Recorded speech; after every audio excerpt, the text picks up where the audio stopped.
Okay, this is going to be an update on what progress has been made in restoring what remains of Bob McKay's N-scale Pennsylvania Railroad layout. I'll say right now that visually there's not a whole lot of difference compared to the last video I made, but there has been some progress since then, and quite a bit of work has been done. Like I mentioned before, this is something, it's going to be a very involved project. It's not going to happen overnight. But I'm going to show you all some of the work that's been done and basically talk about where things are going to go from here.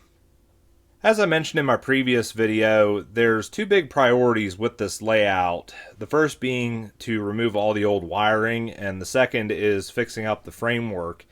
And last month I actually reached out to fellow club member Ron Smith asking for his help on this project.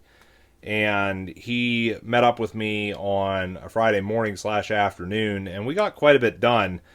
First thing we did was pull all the wiring out from underneath, which I will show that here in a bit. But there is some left, mainly just the track feeds. We cut those short, and granted, we'll probably just pull those wires out and replace them as well. All the old wiring is in this box right here. And granted, I don't think there's a lot of salvage to any of that. So Ron was saying, in this case, probably best just to start new with everything. I did salvage some stuff, like these switch machines. I mentioned before I won't be needing these because I'm just going to go with manual switches. But there was about half a dozen of these. Some of them work, some of them are questionable. But, somebody might have a use for them.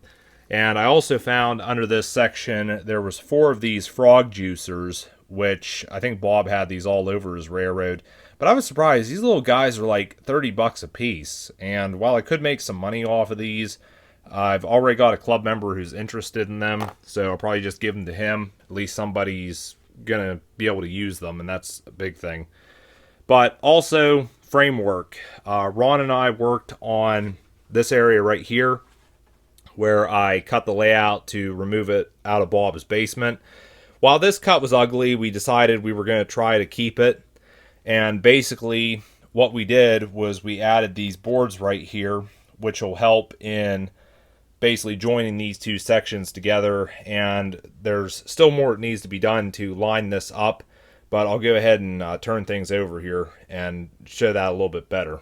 So hopefully you can see how all this works, and basically what we did was this board here was secured to the original framework. You can probably see that a little better with this section here.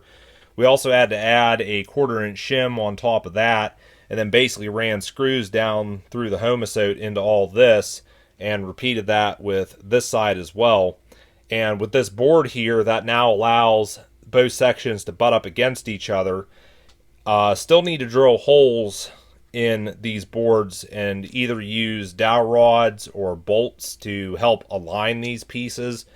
And in terms of securing them together, because I don't think friction is going to be enough, either C-clamps or alligator clamps possibly. If we do use bolts, probably the easiest solution would be to add wing nuts on those, and that would basically, pull everything together and keep it together. But also something else that needs to be done is figuring out the wiring. Again, I'm still thinking have plugs on each section of the layout to basically allow for them to be joined, and then those plugs will be plugged in to run power between the two. Now on this end of the layout, you may recall that it had quite a few issues, and I did most of the work on this end myself. One of the first things was this board right here. You may recall that it had a chunk missing out of this end, and up here it was actually broken from when it was removed from the original layout. All I did here was I basically just cut a new piece and put it in place. I think I also had to cut a new piece for up top here as well.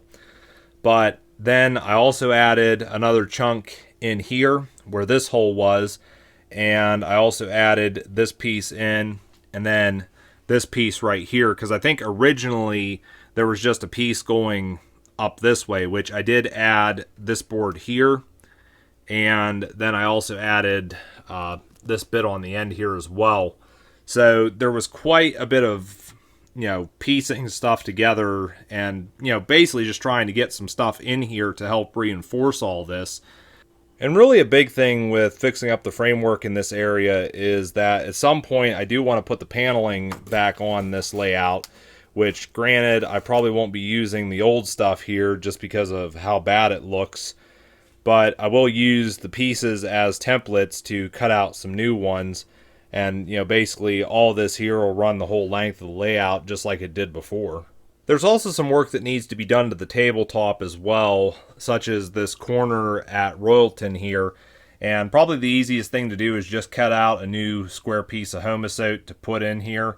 And I might have to add some shims to the framework as well. But then also the area at Middletown here under the street needs some homosote here, probably even put some foam underneath that as well. That's like also, I think this is supposed to be a coal dock here at Middletown. This area, there's like nothing underneath it. So, again, probably get away with just some foam in there. The last thing I want to touch on in this video is the Highspire section of this layout, which unfortunately I've had a bit of an issue with in terms of, what I'm going to do here. Unfortunately, this was a part of the layout that Bob never got around to doing the scenery for. It was very much undeveloped other than a couple structures. And I've tried to go back on photos and videos I've had of this, even tried to reference Highspire as it would have been in 1965. Satellite images from present day really don't say a whole lot. And really, I'm kind of confused where I'm going to go with this area because I just, don't know. I'm thinking that these tracks here might have been siding tracks for the steel mill. This track here, there would have been a track going up this way that went into a building. I do actually have that on a video that shows that. But I don't know like what all is supposed to be here. And of course, I have no idea what Bob was going for when he was building all this. But anyone watching right now, if you got any information on the Highspire Steelton area of the Pennsylvania Railroad as it was in May of 1965, if you got any reference material, please let me know down in the comments because, in terms of this area, I'm kind of at a loss what to do. Unlike Middletown and Royalton that had all the scenery work done, Highspire just wasn't anywhere close to that. And I think that's really all I have to show and tell in this video. Like I said, some progress has been made, though there's still quite a bit of work that needs to be done. And I know a lot of you have been asking me, well, when are we going to see some trains running on this layout? And to be honest with you, I don't see that happening anytime soon. Because probably the next project is going to be to take up most, if not all, of this track and start relaying it. Some pieces also need replaced because they're damaged. But, once all the track's down, can go ahead and start rewiring the layout. And really, once you got track laid and wired in, you obviously got to start running some trains for testing purposes. So, we will see some trains running on this layout at some point. It's just not going to happen anytime soon. And before I sign off, I did want to show at least something interesting in this video.